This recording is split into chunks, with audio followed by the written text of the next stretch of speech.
Hello and welcome. True Detective was a TV series set in Louisiana over a 17-year period, where two police detectives, Russ Cole, played by Matthew McConaughey, and Martin Hart, played by Woody Harrelson, investigate what appears to be a ritualistic murder of a young woman. And it focuses on their personal journey and on the police procedural process, the story being told partly in flashbacks. The writer and creator of the series, Nick Pizzolatto, is obviously heavily influenced by a number of philosophers in the creation of the character of Russ Cole, and primarily Schopenhauer, Nietzsche, Emile Cioran, Thomas Ligotti, and Jean-Paul Sartre.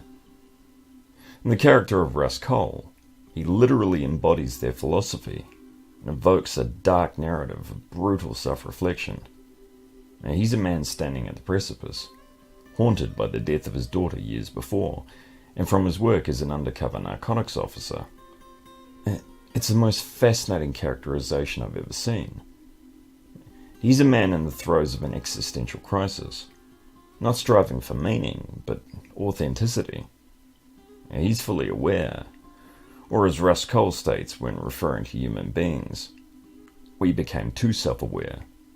Nature created an aspect of nature separate from itself. We are creatures that should not exist by natural law. And Cole, he sees the human species as labouring under the illusion of having a self. Each of us programmed with total assurance that we're each somebody, when in fact, everybody is nobody.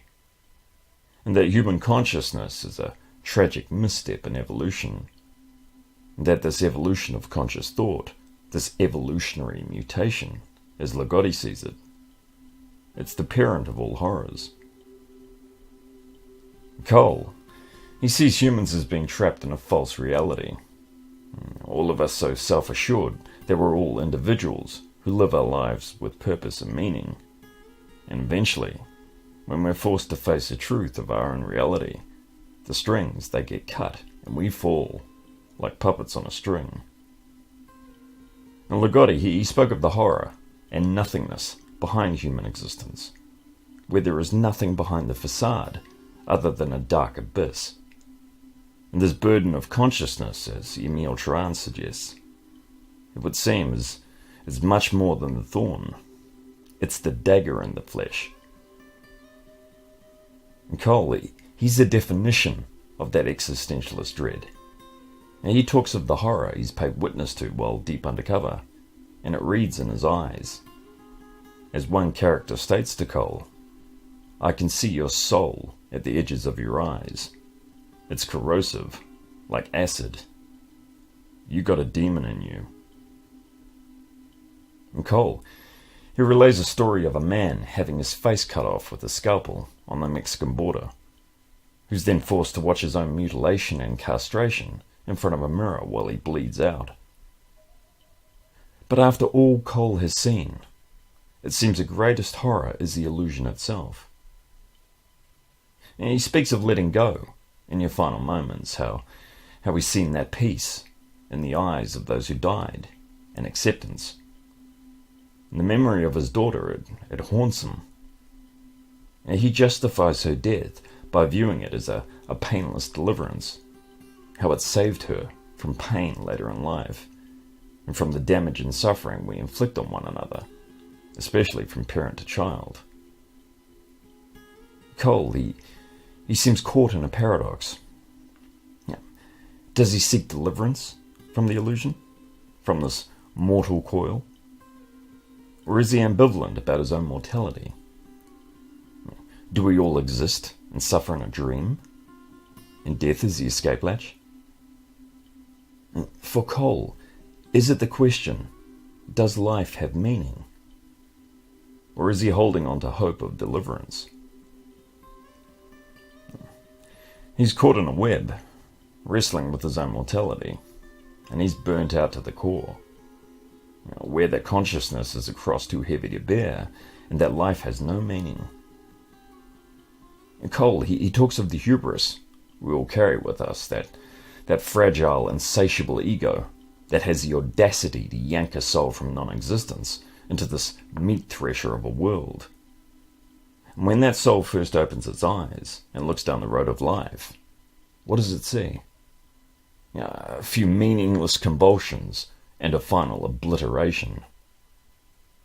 And Cole, he sees this as a suffering of human existence. Knowing in our core that life is an illusion, yet we're still forced to endure in the face of this hypocrisy with forced smiles and thinly veiled dread.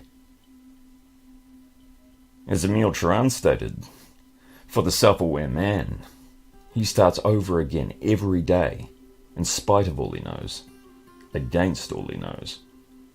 And this is Cole's curse. Yet when he peered into the eyes of the dead, he saw relief.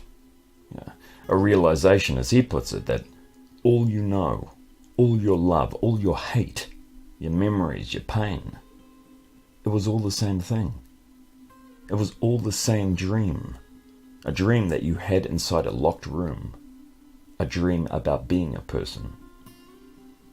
And like a lot of dreams, there's a monster at the end of it. And for Cole, he's on a path to meet that monster. In the police procedural aspect of the series, it's reflected on by both Cole and his partner Marty. Cole viewing it through the eyes of the pessimist, that the days on an investigation are like lost dogs, wasted moments, repeated over and over, and that time is a flat circle. While Marty, he compares it to building a narrative, making the pieces fit, and finding pockets of hope. The suggestion of time being a flat circle, it refers to Nietzsche's theory of eternal recurrence. This is a visual theme that's repeated throughout the series to great effect. Visually, the imagery in the show, it's arresting. The horror, it's slowly constructed by the viewer's own imagination. Cole, he states early on, in a car ride with Marty, that he's often construed as a pessimist, when he'd consider himself more of a realist. But what he becomes for the viewer is a guide, leading the viewer into an abyss of human savagery. And we can't look away. Nietzsche's Thus Spake Zarathustra. Nietzsche writes of the cruelty inherent in all of us, how we revel in others' suffering and anguish, and how we mask this under a guise of empathy and compassion, the artifice of humanity. And we're all fascinated by the reflection. The interplay between both leads is perfectly pitched, most notably in reference to religion. Cole, at a religious sermon, he views a local preacher in the same vein as one would a used car salesman, selling snake oil to the desperate and dull minds of his flock. The pipe dream of light at the end of the tunnel. As Cole states, the preacher, like a shrink, encourages our capacity for illusion. Then he tells you it's a virtue. That this desperate sense of entitlement, telling yourself stories that violate every law of the universe just so you can get through the day. It's anesthetizing. It's a process of transference of fear and self-loathing onto a higher power. It's a means of avoidance of personal responsibility and from facing the horror of our own mortality. And Cole, he doesn't believe in fairy tales. He rallies against the gene-deep certainty that people have of finding fulfillment and closure in this life. And for Cole, there is no fulfillment except in death. And for him, nothing is ever over. And Cole, he's an extremely effective interrogator. He doesn't just elicit confessions. He dredges up all the guilt, all the pain, festering a suspect. But he provides no absolution for their sins, only the empty hope of redemption, the illusion of light at the end of the tunnel. And for him, everyone is broken, everyone is unknowing, led only by selfish genetic interests at a subconscious level, all seeking to alleviate our guilt in a desperate fumble for meaning and redemption. All of us crushed under the spectre of an omnipotent, illusory God. And for Cole, Compassion is removal of the illusion. It's casting these lost souls into the abyss. It's the death of hope and salvation. He knows all too well that there's no quick fix or salvation from the torment, no escape from the pain and suffering we inflict on others and on ourselves. Hence why he feels his daughter was spared of that pain. As Emile Cioran states, it's not worth the bother of killing yourself, since one always kills themselves too late. The damage, it's already done. Sartre wrote that as human beings, we live in a permanent state of bad faith, all of us perpetuating a mutual lie, where we move further and further away from our own values by donning a mask of conformity. All of us driven by a subconscious need to further our genetic legacy. That lie that we repeat to ourselves over and over, it then becomes the truth, regardless of the facts. Our true identity is then lost to bad faith. We become so far removed from our own values, living a life so at odds with who we truly are, that it destroys us, leading us into destructive behaviors, into apathy, resentment, entitlement, narcissism, needless guilt, and escapism. We become prisoners of our own self-imposed reality, rather than embracing our truth. As Cioran alluded to, it's only because we're all imposters that we can endure each other. Or as Sartre put it, the worst part about being lied to is knowing you weren't worth the truth. And that bad faith, it seems to be our default state. And that to live signifies to believe and to have hope. In other words, to lie to oneself. Because that truth is too much for most to bear, too horrifying to comprehend. Sartre stated that man is condemned to be free, because once thrown into the world, he's responsible for everything he does, his illusion and his truth. Joseph Conrad, he suggested that perhaps life is just that, a dream and a fear, a journey down the river into the heart of darkness, each man loyal to the nightmare of his own choosing, life with no purpose other than what we make for ourselves, and no hope other than illusion or torment. Cole, he's transfixed on the precipice, and he's lost in the abyss, in a constant state of self-reflection to force himself to remain authentic. Is this his punishment? Is this a form of flagellation for the loss of his daughter? As Cioran wrote, the torment for some men, it's a need, it's an appetite, and an accomplishment. So, what drives Cole? His dedication to the case is obsessive, to the point of excluding everything else from his life. His sparse living space is furnished mostly only with crime photos and files. The times that Cole reaches out to others, he finds himself so at odds with that way of living or being that he sharply withdraws, because he can't relate. He's gone too far down into the abyss, and he's seen too much, so there can be no common ground. Now, Nietzsche, and Thus Spake Zarathustra, he talks of the spirit of gravity as being a paralyzing force, that burden that we shoulder under the realization that we're all alone, abandoned. And the spirit of gravity, that evil spirit that drips hot lead in my ear, and thoughts like drops of lead into my brain. Zarathustra, he prescribes the antidote for this as being the courage that attacketh. So, is Cole's obsession with the case a manifestation of that courage redirected, projected onto an evil he understands all too well, but knows he will never defeat or never find closure with? His prison within a prison. The existentialist, he says that man is anguish. And Cole, he refers to human beings as little more than sentient meat, and that the self is not a thing, but a process. As Thomas Metzinger wrote, The ego is simply the content of your bodily sensations, your emotional state, your perceptions, your memories, your acts of will and thoughts. All of us unable to realize that all this is just the content of a simulation in your brain. It's not reality itself, but an image of reality. But if a man can come to this point, if he can accept this truth, there is freedom to be had. Yet Cole, he rejects any opportunity to alleviate the burden. Because for him, there is no repentance, there is no reprieve.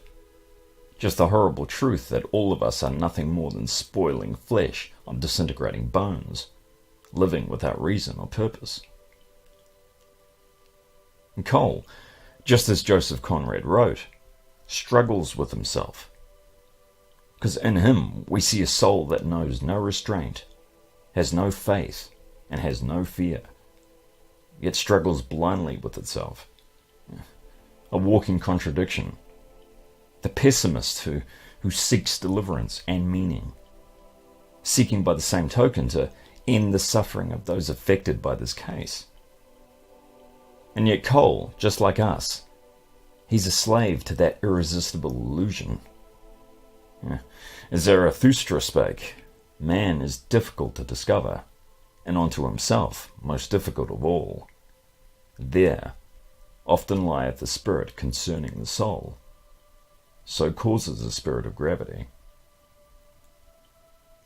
Now Sartre wrote, God is absence. God is the solitude of man. And Cole, he's trapped. He's a prisoner of his reality tunnel. Now Metzinger refers to this reality tunnel as an unconscious process where we apply filters to our environment, in turn formulating our view of the world. Cole and Marty, there are constant odds with their worldviews. Marty wanting to believe in a higher power, a greater purpose. He wants to do good in this world, but his decisions, they constantly sabotage and simultaneously trap him into a reality of his own making. He finds himself lost in alcohol, in casual infidelity, and a loveless marriage. He only has himself to blame. He's as much a prisoner to his choices as Cole is.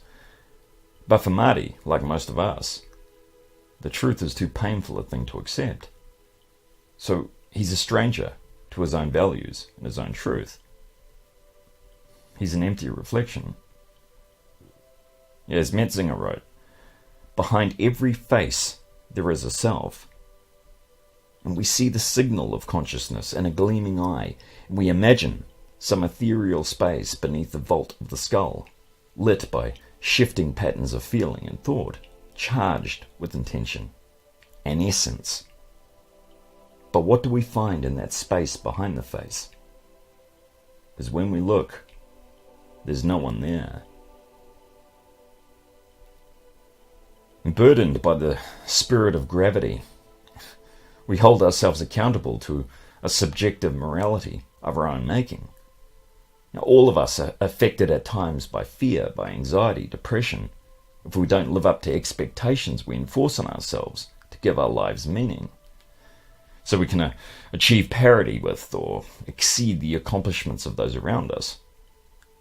Living our lives as if continually apologizing for our own existence. Now, all of us seeking affirmation and forgiveness. So our existence is as if it's some burden to be borne. This is what we live with. And when Zarathustra, when he woke from his slumber, he addressed the people, asking they view their lives through a different filter, as a self-directed journey of their own making, as a rewarding and enriching experience, not as a fearful apology. Each journey individual to that person, dependent on their choices and their level of acceptance. And during the series, Cole finds himself so at odds with his reality and with the futility of the case, he sabotages himself and his friendship with Marty. and then resigning himself for a period of time to quiet contemplation and numbing his anguish with alcohol, lost to the world. Only then to later find himself drawn back into the case. And some of his best scenes take place in a police interrogation room, shown to us intercut with flashbacks. And Cole, he now finds himself back on the trail, leading to the abyss, where he meets the monster at the end of the dream. His penance, his forgiveness, and his rebirth all at once.